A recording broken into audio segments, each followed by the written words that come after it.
Hey there guys, we are at Cardiff for the WWE's Clash at the Castle, and I'm joined by none other than the king of the 619, Rey Mysterio. What's up? How's it going, Ray? I'm doing wonderful, man. A long time since you fought in the UK, right? Yeah. What's it like being back? Oh man, I love it. I love coming out here. You know, next to Mexico City, which is my hometown, this is like a second home for me because you don't know how many times I wanted to come out here and wrestle for the UK fans. And it's happened so frequently now that I love it. This is like a second home to me. Now, we've actually got a Xbox set up here with WWE 2K22. Okay. And the cool thing about 2K22 is that it can allow you to sort of set up dream fights that were never before possible. So what we've done is we've set up a 10-man Royal Rumble with some of the competitors from your star-studded past.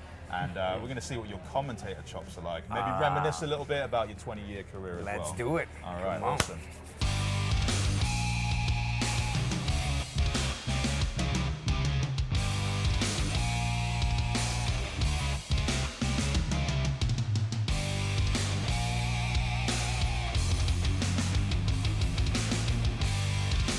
You've been a part of a few Royal Rumbles in your time. Just a few. Yeah. Just a few. Not to mention that my return to WWE in 2019 was actually a Royal Rumble. Hey, not bad. And you have one, of course. I've not only won, but and I hate to brag about this, but Please I do. hold the record of the longest superstar being in a Royal Rumble match. Wow. Was it Yes. number 2 position you came in? I came in number 2, yes. That is a big fight. And that was the same night that I won, so just makes everything much sweeter. That's even better. Yeah. I mean, you fought some big guys in the past Yes. as well. Like, let's be honest, most of the time it's a bit of an underdog sort of fight for you in terms of the height difference you have with some competitors. You know what? Believe it or not, it's been my life from day one. You know, being in the ring, training at the age of 8 years old, I was always the smallest kid in the class. So I just kind of grew up with that mentality of being the underdog and, you know, beating the odds. Yeah, nice. So ahead of Clash at the Castle, you've got a big tag team fight coming up, and it's a family-oriented one. You seem to have loads of family storylines always going on. For some reason, the Mysterio family has been part of WWE since day one. You know, back in 2002 when I debuted, and you know, first it started with my my wife and my kids. Kids being kids. Yeah. You know, as fans watching their dad win the cruiserweight title for the first time. You know, in my backyard, Anaheim, and you know that eventually turned into something even bigger when Eddie and I fought for the custody of Dominik. Yeah. You know, and who would have thought back then that one day I was going to be able to share the ring with my son? That's right. Yeah. How does it feel preparing for like a tag team fight though? I mean, you are fortunate enough to be sharing the ring with Edge, who you spent many years fighting alongside, occasionally against, but do you have to prepare differently for a tag team fight than you would normally? If it would be the first time wrestling together, then I would say, yeah, we have to prepare. But because we know each other so well, and Edge is like family, you know, we have this down already. You know, we've been teaming since 2002. Yeah. We became world tag team champions, and then kind of went our own separate ways. We both became world champions at one point, you know, and were enemies, and then became friends again. Yeah. You know, but all of that is it's like riding a bicycle. You don't have to train yourself to do it again. You know, what you've learned in the past stays with you, and Edge and I have incredible chemistry together. You say it's like riding a bike, but not many people ride a bike off of like an 8-foot cage, for example. It's funny, most people would say that you're a bit of a high flyer when it comes to the ring, but you're afraid of heights, right? So I truly believe that putting on the mask transforms me into something completely different than not having the mask. I'm claustrophobic and I'm afraid of heights. If I'm not wearing the mask, I tense up when I see even a scene in a movie where they're in a cave and they can't get out. I start getting very antsy. Again, I'm afraid of heights when I'm not wearing the mask. But for some reason, when I put the mask on, you know, I can control those feelings. So in a way, it transforms me.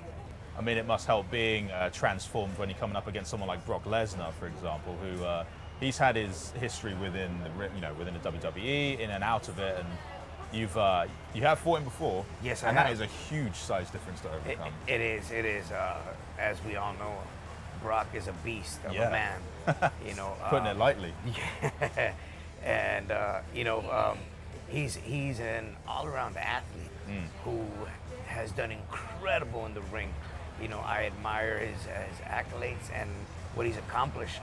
And if you think about it, it was in a short period amount of time before, after leaving WWE, became, UFC champion and tried out for NFL. So he pretty much had a career set wherever he put his mind and his heart to. Fortunately enough, his mindset was always in wrestling. So that's why he became the monster that he is. This is Jay, right? Yeah, Jey Uso. Jey Uso, yeah. There's some history with all four men here in the ring. Brock Lesnar, Bobby, Roode, Shawn Michaels. I mean, you could say it's unsurprising that kind of the Rey Mysterio effect has permeated through the WWE. You've had a 20-year career. You fought damn near everybody, it's fair to say. I mean, pretty much, right? Yeah, except with some of the new blood that's coming in. Even like Finn Balor, for instance. Today I'll be facing him, but Finn Balor was definitely on my radar, as one of the guys that I wanted to face eventually. And I've gotten the opportunity to face him, and believe it or not, the chemistry is at 100 with him. Look at Sean. Look at Sean just kicking back. Yeah. It's weird to see Sean without the long hair. I know. It's very weird. That threw me off there for a second. I mean, you and him, you go way back.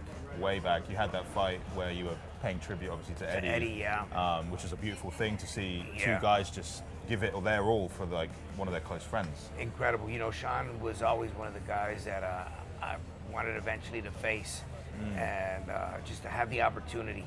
And it happened, the day Eddie passed, in a tribute memorial show that we did to him. I speak about this all the time. Sean coming up and asking that if I would be in a condition to go out there and perform for Eddie. Yeah. And it happened. Definitely not the way I would have loved to have faced Shawn Michaels under those conditions. But you know what? I'm overwhelmed with the professional-ism that Sean carries with him, and just in awe, the fact that he wanted to put on a good show for Eddie that night.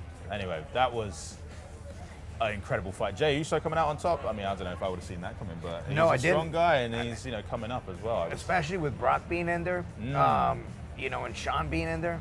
I did not see Jey coming up on top of him. Yeah, but hey, that's just the magic that can happen with 2K22 sometimes and in the ring. And that is, in real life, Royal Rumble. That's what happens.